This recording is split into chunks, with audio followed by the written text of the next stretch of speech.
Hi, welcome to this brand new YouTube series called Real Life Anecdotes. My name is Rahul Iyer. This is the first episode of season 1, and this season we will have a total of 6 episodes. In each episode, I'll share an interesting story of using Lean Six Sigma and project management tools in real life practical scenarios. The objective of the series is to take your practical understanding of Lean Six Sigma and project management tools and techniques to the next level. So, with that background, let's begin this first episode.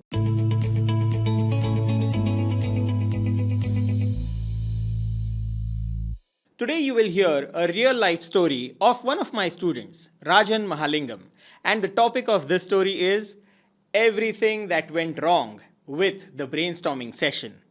In this real life story, you will hear how Rajan facilitated his first ever brainstorming session and how that session became a complete mess. Then Rajan learned from his mistakes and conducted another brainstorming session which became an absolute success. So if you want to learn what went wrong in Rajan's brainstorming session and how you can ensure your brainstorming sessions sail through seamlessly, you must watch this video till the end. Plus, at the end of the session, I am giving you a small gift that you would like. Let's begin. You all know what brainstorming is, right? Brainstorming is an effective technique to gather a large number of ideas for a given problem. It is synonymous with what we call a focus group. In brainstorming, you gather a group of subject matter experts in the room and facilitate the conversation with them. The effectiveness of a brainstorming session depends on how you facilitate the discussion and seek maximum number of ideas for the given problem. This situation happened when I was working as a project manager for one of the corporates. I had worked as a PM for this organization for over 5 years. Rajan Mahalingam had newly been promoted from an operations team leader to a project manager role. Since he was pretty new in this role, my boss had asked me to mentor him. So he excels in his career and his projects are well done. Rajan was good at execution, but he required hand-holding since he was new to most project management concepts. Rajan was allocated a project and in a few weeks, it reached its root cause identification stage. To gather the root causes, we planned a brainstorming session with all the stakeholders and project members. This brainstorming was scheduled to be an in-person session with about 12 to 15 members. Rajan booked the venue in a conference room. He sent calendar invitations. He also arranged for high tea and other eatables to be served during the session to all the participants. The participants were a mixed bag of key stakeholders, senior management members, and project team professionals. Our objective of this session was to collect at least 50 to 60 root causes in our scheduled 90 minutes. We all arrived at work by 8 a.m. on that day of the session.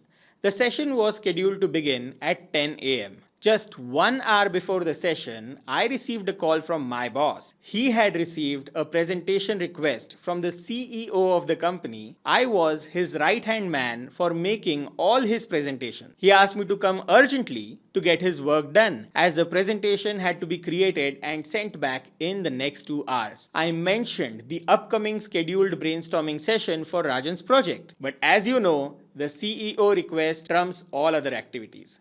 We could not cancel the session because of the involvement of senior stakeholders. Getting on their calendar was hard. Nor could I arrange for another senior project manager at such a short notice to guide Rajan during his first brainstorming session as a facilitator.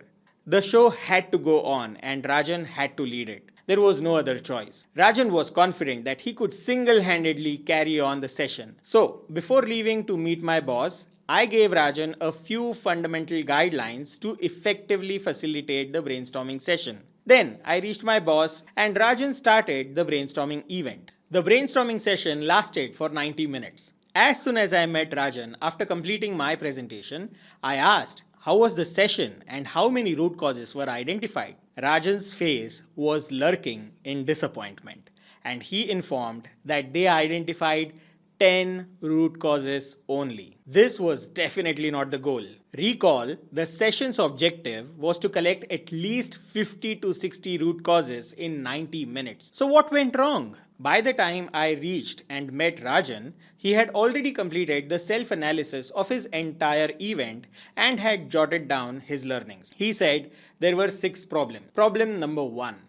The objective of our brainstorming session was clear. We had scheduled the session to identify the root causes of the problem, and we needed to explore at least 50 to 60 root causes in 90 minutes. The problem was that Rajan could not clearly state the goal.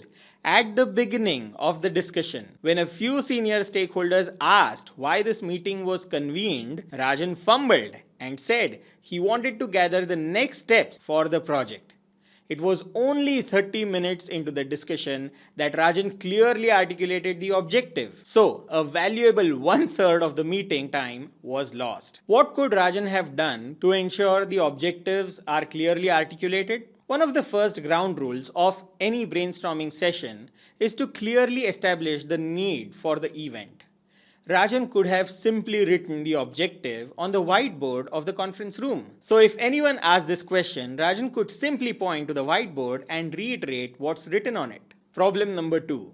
Rajan mentioned that the participants deviated from the key topic. This happened quite often during the discussion, and since there were senior stakeholders present in the meeting who often drifted the conversation, he could not stop or interrupt them. Well, this is the most common problem in any brainstorming session. Participants tend to deviate from the key topic, and as a facilitator, it is your responsibility to bring them back to the topic.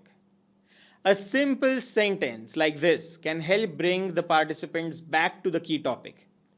It looks like we have deviated from the key topic. Let's come back to this key point. What are the root causes of the problem? XXXX.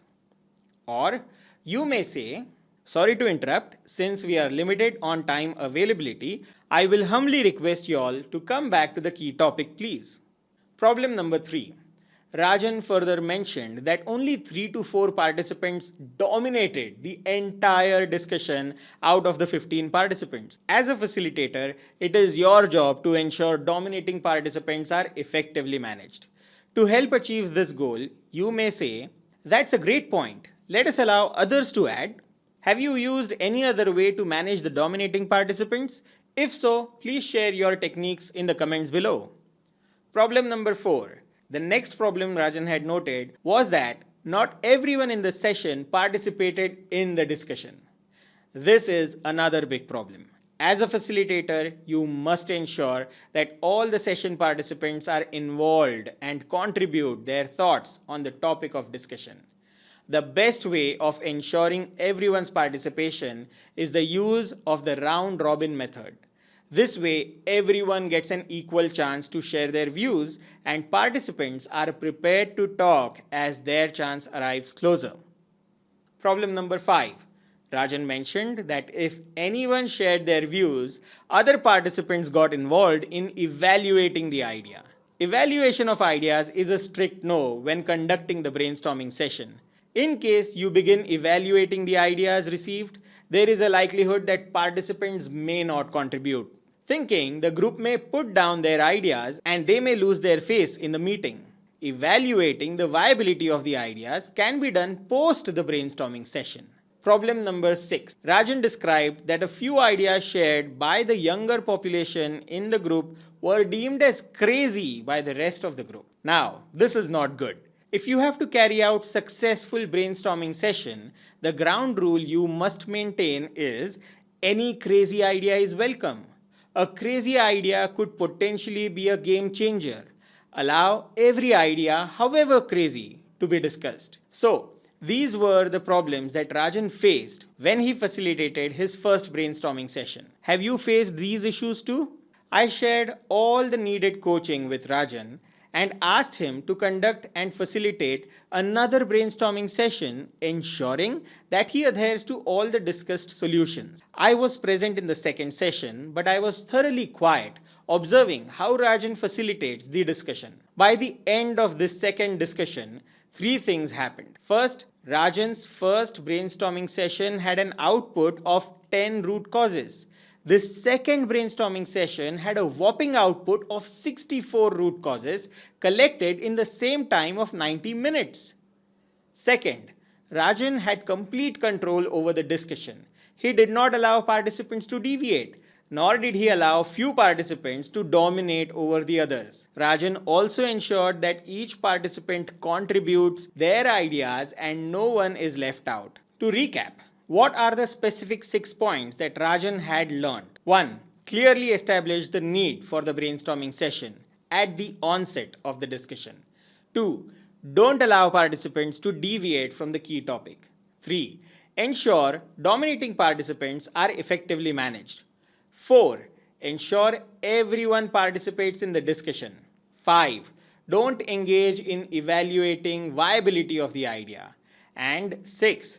Any crazy idea is welcome. One last tip is to genuinely appreciate and thank everyone for their contributions at the end of the session. I hope you liked this real life anecdote. In addition to these 6 tips, I have created a nice slide presentation with top 25 tips to conduct an effective brainstorming session. Kindly feel free to click the link given in the description and download this PDF for free. In addition to these tips, if you have come across any interesting issues while conducting your brainstorming sessions, please feel free to share them in the comments below. To ensure you do not miss any of the future episodes in the series, I will humbly ask you to subscribe to my YouTube channel and hit the bell button. And do not forget to like and share this video. Your likes, shares, subscribes and comments will help me understand that I need to produce more of such content. Thank you and see you next week.